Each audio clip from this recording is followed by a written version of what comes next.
नमस्कार दोस्तों, मैं सुबोध कुमार। अब देख रहे हैं पटना दस्तक न्यूज। बिहार में 4 विधानसभा पर उपचुनाव चल रहा था। उपचुनाव का सरगर्मी तेज था, अब बिल्कुल समाप्त हो गया है। अब सरगर्मी तेज हो गया पैक्स चुनाव का।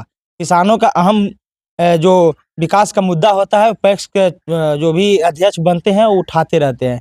हमारे साथ बैठे हुए हैं गरारी पंचायत से पैक्स अध्यक्ष का उम्मीदवार हैं दिलीप सिंह। परिचय का मोहताज नहीं है, गरारी पंचायत के लोग इनको भली भांति पहचानते हैं। आज इनसे हम जानने के प्रयास करें क्या कुछ मुद्दा लेकर के फील्ड में उतरे हैं। पहले इनके बारे में कुछ हम इंट्रोडक्शन दे देते हैं। ये 2011 में मुखिया का चुनाव लड़े थे। इनके 3 वोट से मात्र चुनाव हार गए थे। अब समझिए, एक मुखिया 3 वोट से चुनाव हारते हैं। अभी उनका जो पति हैं दिलीप जी, ये भी चुनाव में उतरे हैं पैक्स का पैक्स अध्यक्ष पद के लिए। बाकी चलिए इनसे हम जानने के प्रयास करते हैं कि क्या कुछ मुद्दा लेकर के इस बार उतरे हैं। 2024 का जो पैक्स का चुनाव चल रहा है, इसमें पहले दिलीप जी, हमारे चैनल में आपका स्वागत है। हम भी आपके चैनल का स्वागत करते हैं। सबसे पहले गरारी पंचायत के जनता को हम धन्यवाद देना चाहता हूं जो मेरे पर विश्वास करने जा रही है। अच्छा, ये बताइए दिलीप जी, पिछले बार आप मुखिया का चुनाव लड़े थे, आपकी पत्नी लड़ी थी और 3 वोट से कहीं ना कहीं आप हार गए थे चुनाव।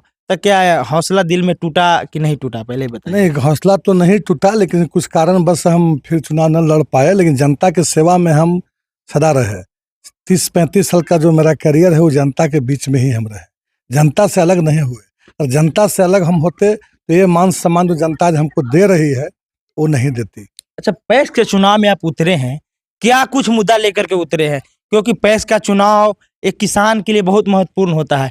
किसान को सबसे अच्छे ज्यादा कम रेट पे, सबसे कम रेट पे अच्छा से अच्छा व्यवस्था दिलाना, किसान के अच्छे रेट पे धान को खरीदारी करना, क्या कुछ मुद्दा लेकर के आप उतरे हैं? देखिए, सबसे पहले तो जो रेट जो है सरकार का, हम वही रेट पर धान लेंगे। समझ देखिए, गए? सबसे पहले तो आपको बताते हैं कि पैक्स के अध्यक्ष पे सवाल उठता है कि किसान से सब खरीदते नहीं है अनाज और खरीदते हैं किसी और से। क्या नहीं। अभी जीतिएगा तो ही कीजिएगा? नहीं, ऐसा तो हमको हो नहीं सकता है। हमको एक किसान नहीं बोल सकता है कि दिलीप सिंह ऐसा किए। हम सारे धान लेंगे, किसान से ही लेंगे। और जो रेट सरकार का है, वो जो दर है वही दर पर हम लेंगे। और खाद का जो सिस्टम है, वो खाद में हम घर घर को खाद देंगे। कोई ऐसा नहीं है कि मेरे पास से खाद से लौट जाए। अगर खाद सिस्टम में सरकारी में होगा वो तो जाएगा ही जाएगा, नहीं भी रहेगा फिर भी हम खाद देंगे, लौटने नहीं देंगे, नाम रहे या नहीं रहे। दूसरा चीज है, जितना कृषि लोन है या खेत का जुताई का काम है, लोन का काम है, वो सारे के सारे जितना सिस्टम जो अंधकार में 10 साल से जो गरारी पंचायत की जनता थी कि क्या सिस्टम पैक्स का है, वो मालूम तक नहीं, कोई बताया तक भी नहीं है। मैंने उस प्रपोजल को पब्लिक के बीच में उतारने का काम करूंगा और घर घर में बता दूंगा कि देखिए इतना सिस्टम आपका है। पैक्स का जो नियम है, जो फायदा आप लोग का है, और सारे फायदा जितना भी है, लोन हो, धान के लिए कहीं दूसरे जगह जाना नहीं पड़ेगा। इस पंचायत को धान खुद हम घर से उठवाएंगे और पैसा बाद में क्या देने के बाद है, धान लेंगे उसी दिन पैसा देंगे, बाकी नहीं। और हर महीना में बैठक कराएंगे, हर गांव के हर मतलब जहां जहां मतलब वोटर या न रहे वोटर, फिर भी पूरा किसान को बैठाने का काम करेंगे। और नाम हम हर व्यक्ति को हर घर से जोड़ेंगे।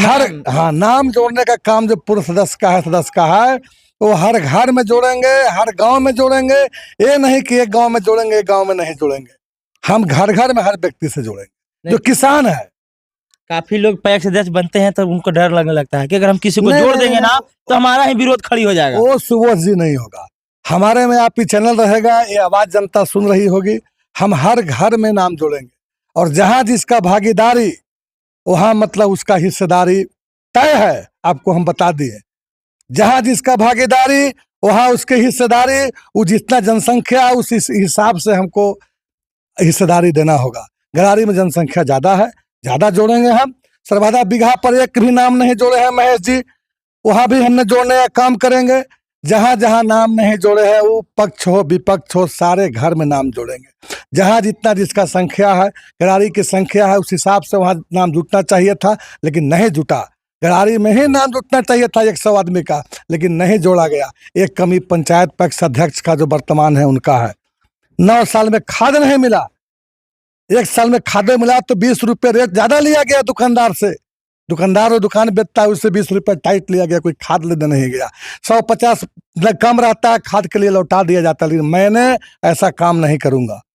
जो भी आएगा जो सिस्टम में एकदम जो रेट है उस रेट पर पैसा रहे या नहीं रहे मैं खाद दूंगा, कोई किसान शिकायत नहीं कर सकता है। एक चीज आपसे और हम जानने के प्रयास करेंगे। देखिए बहुत सारे किसान ऐसे भी आपके पंचायत में हैं जिनके पास खेत है मगर फसल उपजाने के लिए पूंजी नहीं है, तो क्या उनके लिए आप जो भी लोन के माध्यम होता है दिलाने के लिए पैक्स अध्यक्ष का अहम भूमिका होता है, क्या वैसे किसान को आप दिला पाएंगे? वो तो कोऑपरेटिव से हम दिलाएंगे ही दिलाएंगे। लोन के मामले में जो किसान इच्छुक रहेंगे उनको बताएंगे कि सिस्टम है, लोन है, आप चाहिए तो आप ले सकते हैं, हम उनको दिलाने का काम करेंगे। वहाँ से कोई कमी, पैस का जितना भी सिस्टम है वो सारा किसान के बीच में हम रख दें कि इतना आपका फार्मूला है, यहाँ इतना आपका सिस्टम आया हुआ है, ये सारे सिस्टम को देख लीजिए, जो चाहिए आपको मिलेगा। जितना सिस्टम है धरातल पर उतार जाइए। एकदम उतार देंगे। अंधकार में 10 साल यहाँ की ग्रामीण पंचायत को जनता को बताने का काम ही नहीं किया गया कि पैक्स में है क्या। अब पैक्स में इतना कुछ है कि किसान के पास अब जाएगा तो लगेगा कि नहीं सरकार कुछ कर रही है। ये तो कुछ बताने का काम ही नहीं किए हैं कि है क्या पैक्स में, कुछ नहीं बताए। और बोलते हैं 9 साल से खाद का लाइसेंस है, हमको नहीं लाइसेंस नहीं। जनता जिम्मेदार है, जनता तो चुन करके आपको भेज चुकी है, वो जिम्मेदारी आपकी है। अब जनता बोलेगा, हम बोलेंगे खाद नहीं आ रहा है, वो जिम्मेदारी मेरा है। खाद कहीं से भी ला के हम दे सकते हैं, ये कोई बड़का भारी चीज नहीं है। जनता को मरने नहीं देंगे खाद के बाहर। चलिए देखिए, आप जाते जाते जनता जो ग्रामीण पंचायत के जनता है कहीं ना कहीं आपके भगवान साबित होने वाले हैं, क्योंकि हर जनता को लोग प्रतिनिधि भगवान ही का ही दर्जा देते हैं, तो उनको क्या आप संदेश दीजिएगा? देखिए, जनता ही भगवान होता है, प्रतिनिधि के लिए दूसरा कोई भगवान नहीं होता है, वो जनता होता है। और जनता मन बना चुकी है ग्रामीण पंचायतें कि हमको परिवर्तन करना है, परिवर्तन के लहर चढ़ चुका है, इसको कोई रोक नहीं सकता है। और जनता मन बना चुकी है कि दिलीप सिंह एक ऐसा व्यक्ति है जिसको हम लोग वोट दे सकते हैं तो कुछ कर सकता है, कहा कि सारे लोगों को देख चुका है। हमारे कमलेश भाई भी खड़े हैं, लेकिन उनका पत्नी मुखिया रह चुकी थी, अब 2-3 बार मुखिया भी लड़े, लेकिन क्या हाल हुआ वो भी देख सकते हैं। तो जनता तो देख रही है कि एक बार इनको मौका दिया जाए, यही है कि पंचायत के कुछ काम कर सकते हैं पैक्स के बारे में। बाकी 10 साल दिया गया तो ठगने का काम किया गया, उसको हम दूर करेंगे। चलिए, बाकी आप क्या कुछ सोचते हैं ग्रामीण पंचायत के बारे में? अगर आप ग्रामीण पंचायत के जनता है तो अपना प्रश्न कमेंट बॉक्स में जरूर डालिएगा, इनसे हम सवाल करने की कोशिश जरूर करेंगे। मिलते हैं नेक्स्ट वीडियो में, धन्यवाद।